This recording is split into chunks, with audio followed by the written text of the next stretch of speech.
Hey, everybody. I hope and pray that you're doing well today as we come to our word from the Word. And today, that word is guard. Guard. Now, I can imagine me putting a sign like that, guard dog, and then you see my little chihuahua run out of the house. But, isn't it something? Man, we'll get guard dogs, get fences. We'll put cameras, deadbolts, all these extra locks, and then even inside the house, we'll lock up valuables, and we'll put them in safes, or put them in hidden places, or even they got so many hidden cabinets and drawers and things like that.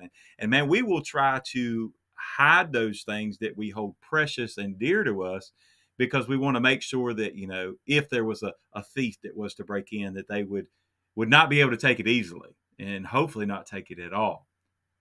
Now, with that same thought, how are we guarding our hearts? How are we doing guarding the things that are spiritual?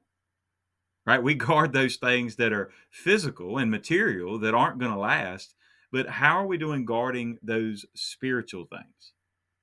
So think about it this way. If I'm willing to put under lock and key some money, then what am I putting under lock and key spiritually?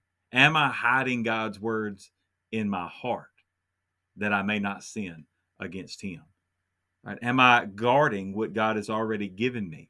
Am I guarding the precious grace and mercy He's already shown me? Am I guarding my life, my life that I'm living out in front of others? Am I guarding my mind? Am I putting on the whole armor of God, as we see in Ephesians 6? Right, and part of that is to guard our hearts and to guard our minds from the evil one. It is a spiritual battle. Why are we not spiritually guarding, spiritually prepared? That's how Paul ends his letter, his first letter to Timothy. He talks about in chapter 6. He talks about quite a few things, and you can look through it. As always, I encourage you to read the whole chapter so you see everything he's talking about. But I mean, even how he should live, how the people should not be lovers of money. Right, the love of money is the root of all kinds of evil. Not just money is the root of all evil, but the love of money.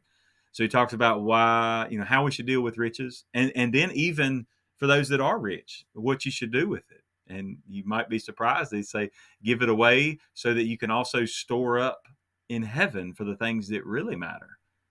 There again, it's nothing wrong with having material things as long as you don't let those material things have you. But he ends his letter with these two verses, 1 Timothy chapter 6, verses 20 and 21.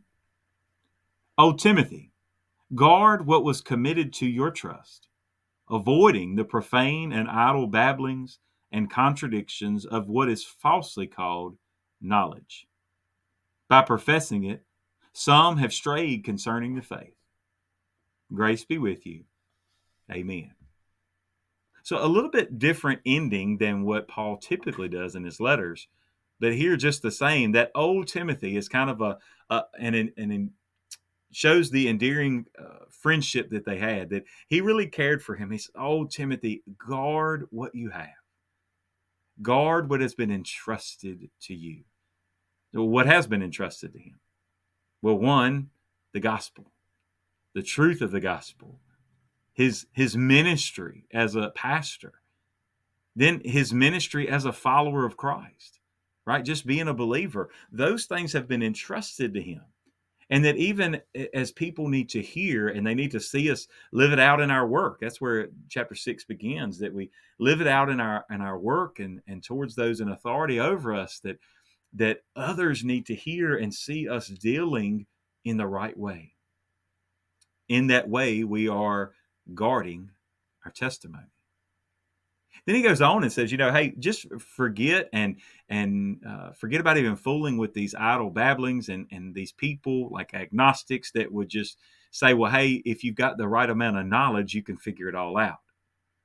You notice the whole thing with the enemy always says more and more knowledge, but with God, it's all more and more wisdom. And the wisdom is, yes, learning about God, but then knowing how to apply that knowledge to your life.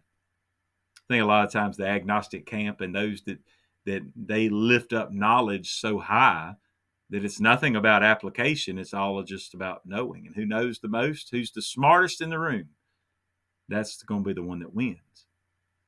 Paul says, look, Timothy, don't even fool with arguing with these people, these false teachers that would lift up knowledge over godliness. And that's what you see throughout this chapter. But I kept going back to just that thought. Oh, Timothy, guard. And I believe we should hear the same thing, not just as a pastor, right? I told you this is a pastoral epistle, and he is encouraging him a lot in his ministry, but still things that are applicable for all of us. I would say, are you guarding the material things in your life more closely than you're guarding the spiritual things in your life? Are you guarding that family time so you make sure you have that, but you're not guarding time with God? Are you guarding your time, your vacation time away from work, but you're not guarding that time with God?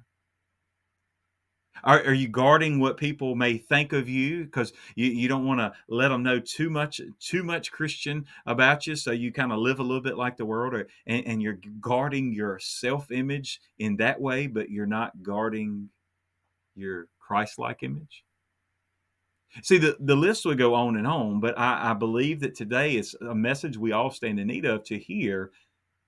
Oh, Timothy, oh, Zach, oh, listener today, guard what's been entrusted to you. Guard your testimony. Guard your walk. Guard your time. Guard your mouth. Guard your heart.